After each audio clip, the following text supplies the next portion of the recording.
दोस्तों, मित्रों, भाई बहनों, छात्र छात्राओं, गुलशन सैन स्टडी चैनल में आपका स्वागत है। देखिए, हाफ ईयरली जो है पेपर शुरू होने वाले हैं। उससे पहले ही कुछ बच्चों ने मुझसे रिक्वेस्ट की है कि हाफ ईयरली पेपर बनाया जाए, ताकि जो है ये हाफ ईयरली जो है बोर्ड का आधार है। इससे आपको पता चल जाएगा कि आपकी कितनी तैयारी है। और मैंने चुनिंदा क्वेश्चन जो है इसके अंदर रखे हैं, जो आपके हाफ ईयरली में आएंगे ही, आने ही लाजमी है। देखिए, पहला जो है, पहले 20 क्वेश्चन जो है वह जो है एक एक नंबर के होते हैं। OMR शीट में भरने होते हैं ये पहले 20 नंबर के जो क्वेश्चन है, और 50 जो है वो वर्णनात्मक है। तो पहले 20 के नंबर के क्वेश्चन देखते हैं, उत्तर सहित मैं बताऊंगा आपको, आप इनको ध्यानपूर्वक देखेंगे। देखिए, पहले जो है बिल्कुल बोर्ड का पैटर्न है, जैसे बोर्ड का पैटर्न है वैसे ही उसी के हिसाब से पेपर बनाया है। देखिए, अर्धवार्षिक परीक्षा, और पूर्णांक कितना है 70। समय कितना है 3 घंटे 15 मिनट। विषय क्या है? पहला पेपर मैंने बनाया हिंदी का, एक कक्षा 10। नोट प्रारंभ के 15 मिनट परीक्षार्थियों को प्रश्न पत्र पढ़ने के लिए निर्धारित है। नंबर 2, प्रश्न पत्र 2 खंडों में विभाजित है, खंड ए और खंड ब। फिर है नंबर 3, खंड ए में 20 अंक के बहुविकल्पीय प्रश्न दिए गए हैं, जिनके उत्तर OMR उत्तर पत्रक पर देने हैं। गोले बने हुए हैं, उनमें से 4 गोले, उनमें से एक गोले को जो भी सही है उसे काला करना है या नीला। खंड, देखिए चौथा है खंड निर्देश जो है, खंड ब में 50 अंक के वर्णात्मक जो है प्रश्न दिए गए हैं। प्रत्येक प्रश्न के सम्मुख निर्धारित अंक अंकित है। 20 नंबर के तो इसमें है, और 50 नंबर के, कुल टोटल 70 नंबर का है। देखिए, अब चलते हैं खंड ए की ओर। खंड ए में बहुविकल्प प्रश्न है। तो देखिए, पहला है महादेवी वर्मा द्वारा रचित रेखा चित्र है। इसके 4 विकल्प दिए गए, जिंदगी मुस्कुराई, अतीत के चलचित्र, गांव की सांझ, और बाजे पायले के घुंघरू। तो इसमें उत्तर हो जाएगा हमारा अतीत के चलचित्र, ये महादेवी वर्मा का है। देखिए, अब मैं सीधा जो है उत्तर ही बताऊंगा आपको। दूसरा है सूरज का 7वां घोड़ा हिंदी साहित्य की कौन सी विधा है? तो विधा कौन सी है? ये उपन्यास विधा है। 4 में से एक विकल्प है। फिर नंबर 3, शुक्लोत्तर युग के प्रमुख कहानीकार हैं। तो ये भी और ये भी, इलाचंद जोशी और मोहन नवकेश। तो विकल्प क और ख, ये वाला हमारा विकल्प सी सही हो जाएगा। देखिए, क्वेश्चन नंबर 4, शुक्ल युग की समय अवधि है। देखिए, तो इसमें सन 1919 से 1938 तक जो है शुक्ल युग की अवधि है। फिर क्वेश्चन नंबर 5, प्रसिद्ध आत्मकथा लेखक क्या भूलूं क्या याद करूं के लेखक हैं? कौन है? हरिवंश राय बच्चन जी, ये अमिताभ के पिताश्री थे। अब देखिए आगे क्वेश्चन नंबर 6, केशव दास किस काल के कवि है? ये रीति काल के कवि है। वैसे संधि काल के कहते हैं, क्योंकि भक्ति काल खत्म होने वाला था, रीति काल शुरू होने वाला, तब इनका जो है उसके है। वैसे रीति जो करेक्ट आंसर हो जाएगा वो रीति काल। फिर नंबर 7 नंबर, भारत भारती के रचनाकार है। भारत भारती जो है मैथिली शरण गुप्त की बहुत ही फेमस जो है रचना है। नंबर 8, रीति मुक्त काव्यधारा के कवि है जो बिहारी लाल पद्माकर केशव के योग घनानंद दिया है। तो घनानंद है इसमें। वैसे रीति मुक्त के जो है हमारे जो है बोधा आलम ठाकुर भी हैं, वो भी है, मगर इसमें जो ऑप्शन दे रखा है घनानंद, तो घनानंद उत्तर हमारा सही है। नंबर 9, तार सप्तक के संपादक हैं। तो तार सप्तक के संपादक कौन है? अगे जी, हीरानंद सच्चिदानंद वात्स्यायन अगे। इन्होंने जो 4 तार सप्तक जारी किए थे। क्वेश्चन नंबर 10, संचारी भाव की संख्या कितनी होती है? तो संख्या 33। सही आंसर डी है। देखिए, अगर क्वेश्चन नंबर 11, विपत्ति बटावन बंधु बाहु बिन करो भरोसो काको। ये प्रभु श्री राम कह रहे हैं, जब लक्ष्मण की मूर्छा लग जाती है तब कह रहे हैं। तो वो रो रहे हैं करुणा से। तो इसमें कौन सा रस है? करुण रस है। देखिए, मुख मक मंजू मनोहर। देखिए, जहां पे सम आएगा, तुलना आएगा, सा सी ई आएगी, वहां पे कौन सा अलंकार होता है? उपमा अलंकार होता है। तो विकल्प हमारा सी सही हो जाएगा। देखिए, फिर है 13 नंबर, सोरठा छंद के पहले व तीसरे चरण में मात्रा होती है। कितनी होती है मात्राएं? ये पहले और तीसरे में 11-11 मात्रा होती है। अब क्वेश्चन नंबर 14, अध्यक्ष शब्द में प्रयुक्त उपसर्ग है। तो अध्यक्ष शब्द में उपसर्ग जो है वो अधि है। तो हमारा ऑप्शन जो है ये घ सही हो जाएगा। फिर है क्वेश्चन नंबर 15, नवरत्न में समास है। तो इसमें जो है देखिए, नौ आगे यहाँ पे संख्यावाची है, तो संख्यावाची में द्विगु समास होता है जहां पे संख्या होती है अधिकतर। फिर देखिए, सुहाग शब्द का तत्सम रूप है। सुहाग जो है ये तद्भव रूप है, इसका तत्सम रूप बताना है, तो इसका हो जाएगा सौभाग्य। फिर है क्वेश्चन नंबर 17, जुस्माबी रूप है तो युष्मत शब्द का है, परंतु कौन सी व्यक्ति कौन सा वचन है? तृतीय विभक्ति बहुवचन का ये रूप है। फिर देखिए क्वेश्चन नंबर 18, निम्नलिखित में से मिश्र वाक्य है। तो देखिए अवनी आई और पढ़ने बैठ गई, बच्चे दूध पीकर सो गए, अध्यापक के सामने सब शांत रहते हैं, जो झूठ बोलते हैं उन पर विश्वास मत करो, यह हमारा मिश्र वाक्य हो जाएगा। देखो क्वेश्चन नंबर 19, अर्थ के आधार पर वाक्य के भेद होते थे। अर्थ के आधार पर वाक्य के जो है 8 भेद होते हैं। फिर है क्वेश्चन नंबर 20, खरगोश तेज दौड़ता है, वाक्य में रेखांकित शब्द का व्याकरण परिचय है। तो देखो तेज जो है विशेषण और विशेष्य हमारा, तो इसका जो है ये हो जाएगा क्वेश्चन नंबर 20 का उत्तर हो जाएगा हमारा जो हो जाएगा सी।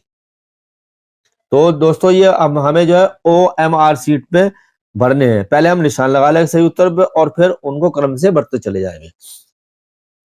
दोस्तों देखिए क्वेश्चन नंबर 21, निम्नलिखित गद्यांशों में से किसी एक पर आधारित प्रश्नों के उत्तर दीजिए।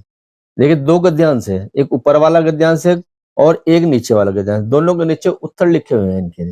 देखिए कुसंग का ज्वर सबसे भयानक होता है, यह केवल नीति और सद्वृत्ति का ही नाश नहीं करता बल्कि बुद्धि का भी क्षय करता है। किसी युवा पुरुष की संगति यदि बुरी होगी तो वह उसके पैरों में बंधी चक्की के समान होगी, जो उसे दिन दिन अवनति के गड्ढे में गिराती जाएगी, और यदि अच्छी होगी तो सहारा देने वाली बहू के समान होगी, जो उसे निरंतर उन्नति की ओर उठाती जाएगी। सबसे पहले हमें देखना पड़ेगा ये किस पाठ का लिया गया। तो ये मित्रता पाठ का है और इसके लेखक आचार्य रामचंद्र शुक्ल है।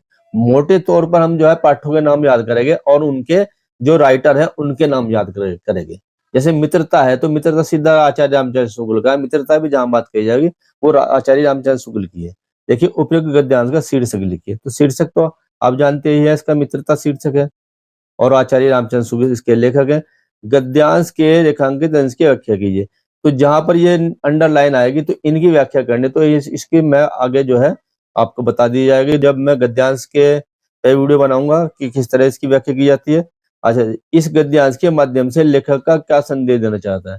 तो संदेश देना चाहता है कि हमें जो है संगति, अच्छी संगति करनी चाहिए, तभी हमारी उन्नति होगी। अगर बुरी संगति कर देंगे तो हम जो है हमारे जो है उन्नति के मार्ग में अनेक सी बाधा आ जाएगी।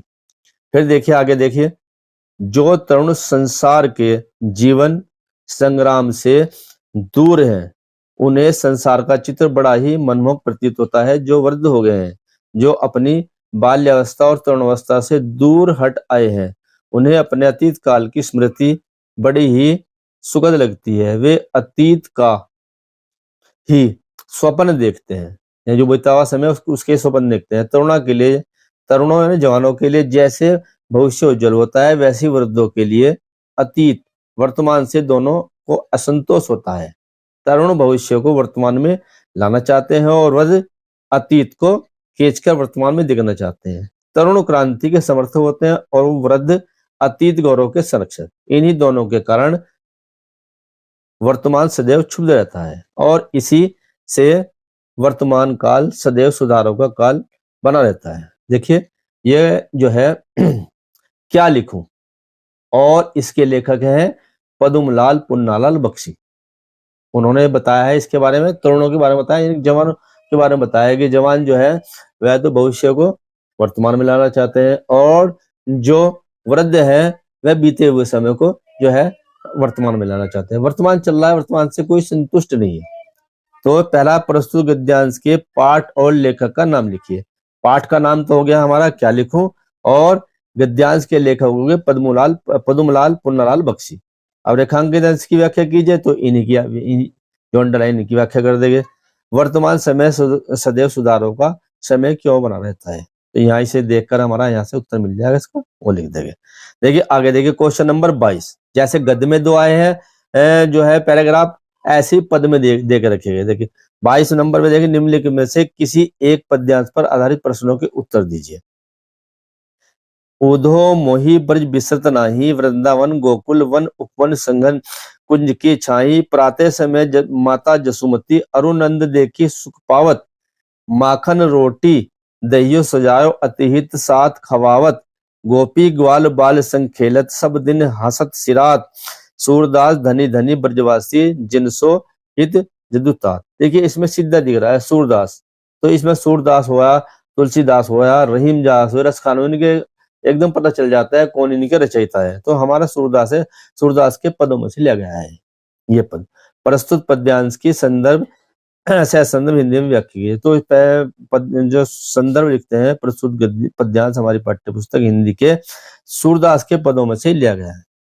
और इसकी जो व्याख्या है, उधो मुझे ब्रज अच्छा नहीं लगता है, और मैं उधो मोहि ब्रज विसरत नहीं, उधो जी मैं ब्रज को भुला नहीं पा रहा हूँ। अपने मित्र से कह रहे हैं श्री कृष्ण जी, हे उद्धव जी, मैं जो है ब्रज को किसी प्रकार से विसार नहीं पा रहा हूँ, अर्थात भुला नहीं पा रहा हूँ। वृंदावन गोकुल वन उपवन सघन कुंज की छाए, वृंदावन में गोकुल में वनों और उपवनों की कुंजों की गाढ़ी छां थी, उसको मैं किसी प्रकार से भुला नहीं पा रहा हूँ। प्रातः समय माता जसुमती अरुणनंद देखी सुख पावत, प्रातः समय माता यशोदा और जसुमती को देख करके जो है मुझे बहुत सुख मिलता था। माखन रोटी दहियो सजायो अतिहित साथ खिला, माता यशोदा जी जो थी वह बहुत ही प्रसन्नता के साथ में, हित के साथ में रोटी पर माखन और दही सजा करके मुझे खिलाती थी।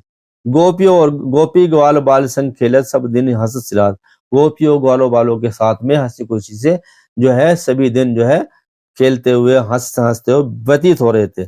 सूरदास धनी धनी ब्रजवासी जनसो हितु हित जदुतात, सूरदास जी कह रहे हैं वो ब्रजवासी धन्य धन्य के पात्र हैं जिस पुत्र के ऐसे माता पिता हैं। देखिए प्रस्तुत पद्यांश की ससंदर्भ हिंदी व्याख्या कीजिए। श्री कृष्ण किसके संग खेलते हुए दिन बिताते हैं? गोपियों बालों के साथ में जो है खेलते हुए दिन बिताते हैं। रेखांकित अंश की व्याख्या कीजिए। रेखांकित मैंने पूरी व्याख्या बता दी आपको, तो इनकी दोनों की आप व्याख्या कर देंगे। और नेक्स्ट जो है इसमें, चाहा नहीं मैं सुर बाला के गहनों में गूथा जाऊं, चाहा नहीं प्रेमी बाला में बिंद प्यारी को ललचाऊं, चाहा नहीं सम्राटों के सर पे हे हरि डाला जाऊं, चाहा नहीं देवों के सिर पर चढ़ूं भाग्य पर इठलाऊं, मुझे तोड़ लेना बनमाली उस पथ पर देना तुम फेंक, मातृभूमि पर शीश चढ़ाने जाए जिस पथ पर वीर अनेक। देखिए दोस्तों ये जो है पुष्प की अभिलाषा नामक जो है इसका टाइटल है, और ये लिखा हुआ है माखनलाल चतुर्वेदी ने लिखा हुआ है। देखिए देखो उपयुक्त पद्यांश के संदर्भ में जो है प्रस्तुत पद्यांश हमारी पाठ्य पुस्तक हिंदी के पुष्प की अभिलाषा नामक शीर्षक से लिया गया है, और इसके रचयिता माखनलाल चतुर्वेदी जी है। देखिए और रेखांकित अंश की व्याख्या कीजिए। रेखांकित अंश जो है इसमें मैं आपको दिखलाता हूं। रेखांकित अंश ये शुरू वाले हैं दोस्तों। देखिए चाहा नहीं मैं सुरबाला के ज्ञानों में गुथा जाऊं, और चाहा नहीं प्रेमी बाला के माला में बिंद प्यारी को ललचाऊं। तो पुष्प की इच्छा यह है कि मैं जो है किसी सुंदरी के गहनों में ना गुथा जाऊं, और मुझे ये भी चाह नहीं है कि मैं जो है किसी प्रेमी की माला में बिंद करके उसकी प्रेमिका को ललचाऊं। अब आगे देखते हैं।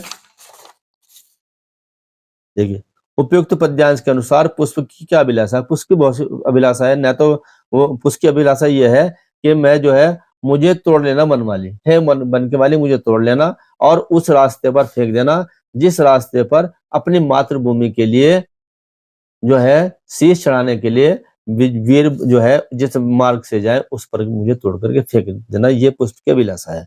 देखिए अब क्वेश्चन नंबर है 23। दिए गए संस्कृत गद्यांशों में से किसी एक का संदर्भ सहित हिंदी में अनुवाद कीजिए। तो ये जो है वाराणसी पाठ से लिया गया है। हमारी जो संस्कृत की खंड है वो वाराणसी पाठ से लिया गया है।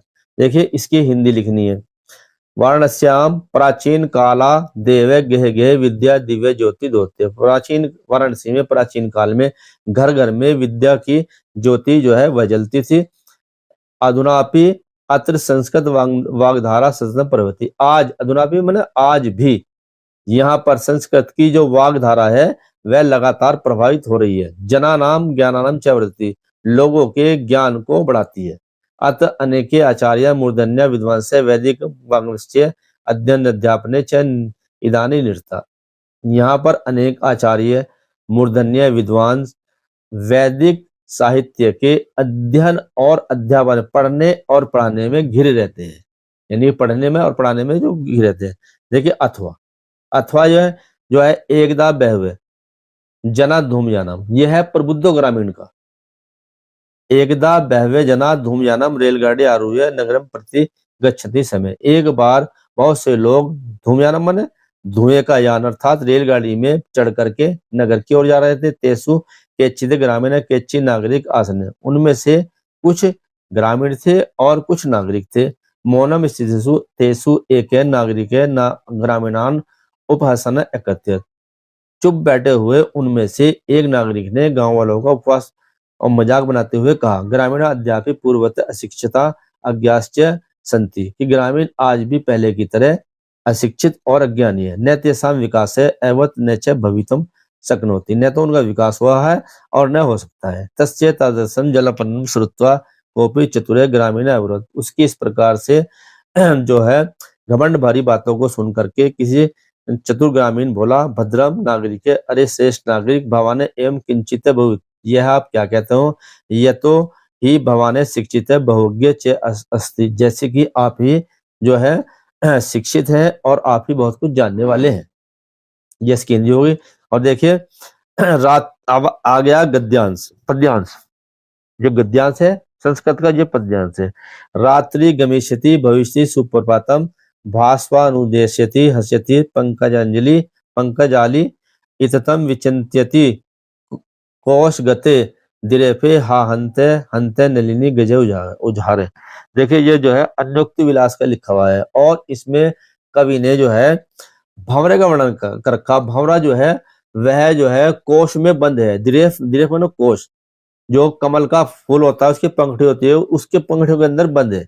तो क्या वह सोच रहा है, क्या सोच रहा है, रात्रि गमिष्यति, रात्रि बीतेगी और अच्छा प्रभात होगा, और भास्वानुदेश्यति हस्यति पंकजांजलि, और जो है सूर्य निकलेगा और कमलों का समूह अर्थात बहुत सारे कमलों का समूह जो खिल उठेगा। ऐसा जो है भंवरा जो है कहाँ बंद था, वह कोश में बंद था, द्रेफ में बंद था। वह ऐसा विचार ही कर रहा था और अरे अरे बड़ा दुख है, बड़ा दुख है। हाथी ने कमलनाल को उखाड़ करके जो है बाहर फेंक दिया, बड़ा दुख है। अब देखिए यह है अथवा, इनमें से दोनों में से एकता है। यह जो है उत्तरम यते समुद्रस्य हिमाद्रश्चैव दक्षिणम वर्षम तदय भारतम नामे भारती यत्र संतति। अब ये जो है उसका है वीरेण पूज्यते।